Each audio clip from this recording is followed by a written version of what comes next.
While states like New York and North Korea, the Democratic People's Republic of California, cling to their trespasses of our God-given right to keep and bear arms, gun license requirements for the majority of these United States of America are shattering the establishment's gun control narrative. It's 2023. So what's the state of constitutional carry in America? Welcome to 2A for Today. They say I'm part of a global plan. I don't think so. It's too hot, it's too cold. You know what? The weather changes. Here's the news, Dad. Nope. It's hard to tell what's real and what's fake these days.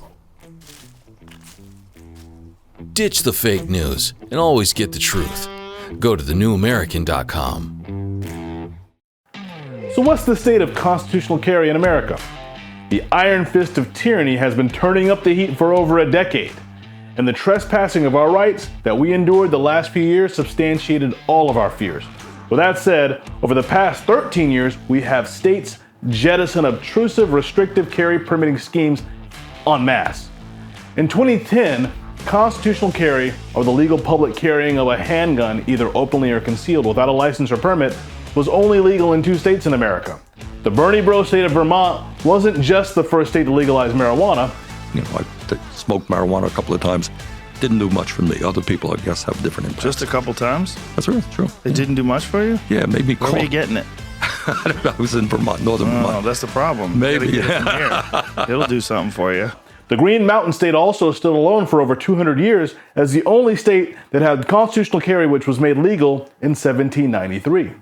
Alaska was next when they implemented constitutional carry in 2003. And then came Wyoming and Arizona in 2010 and 2011.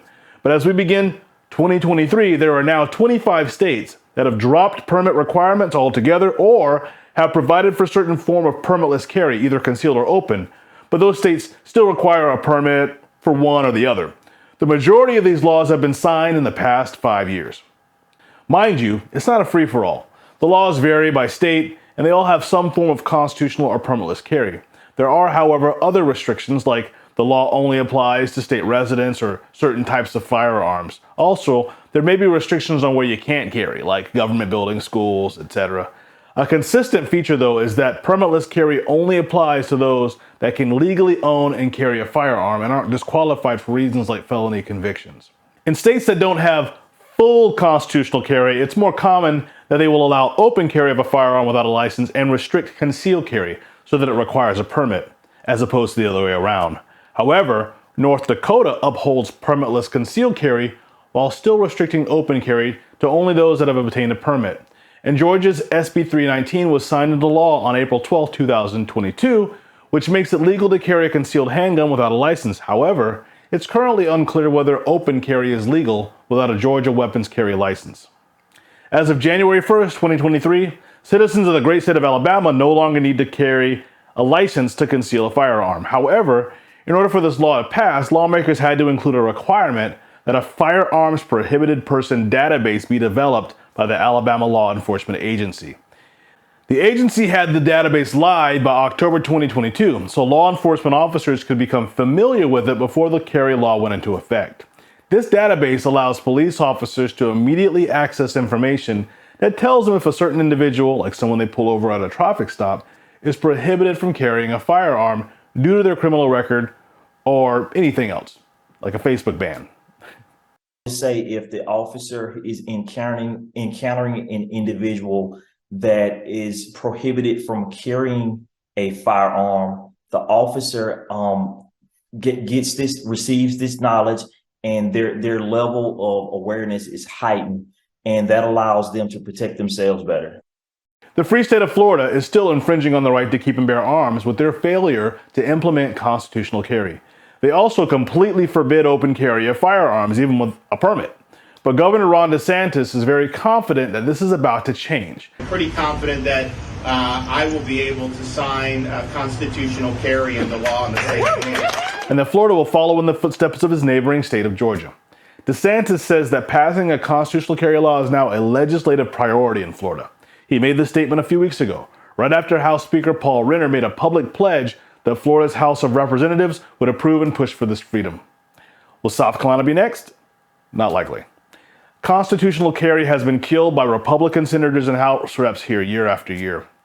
Nebraska's bill was shut down last year by only 2 votes thanks to the filibuster. But on January 5th of this year, LB 77 was reintroduced by Senator Tom Brewer, and it already has support from 26 senators.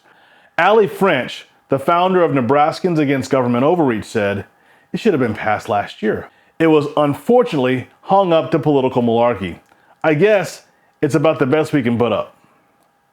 She goes on to say, "It's one that we all know that Nebraskans wholeheartedly support across the entire state." To a blog, The Truth About Guns recently pointed out, every single governor who signed a constitutional carry law, either in their current term or a previous term, won re-election.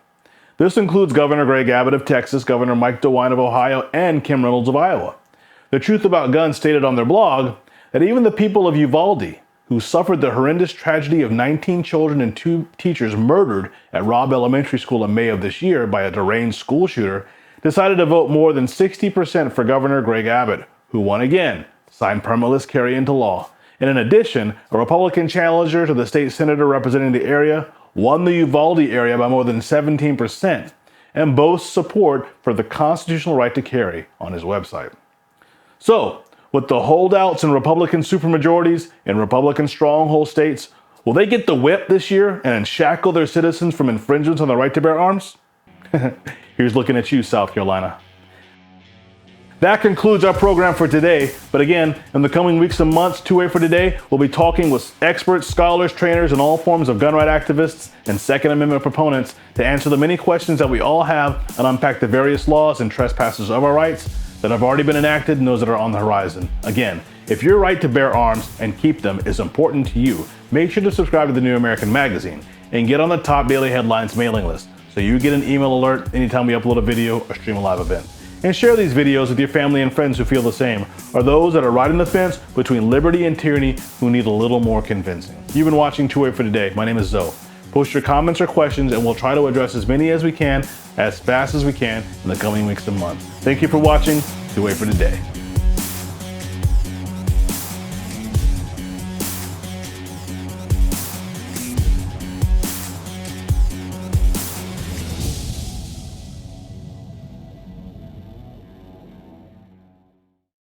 Sophia paused before the door. It read, Department of Bidigital Convergence. Just inside was a new world, a better world, the one of everlasting life, of no pain, of no loss, of no problem. She entered the chamber and her surroundings changed. She saw around her an infinite field of waving golden grain surmounted by cloudless blue sky. The AI voice whispered gently in her mind, Welcome to the Singularity. She couldn't see it and couldn't feel it, but her body had almost instantly been covered by a swarm of tiny gray multi-legged bots that melted through her clothes and into her skin.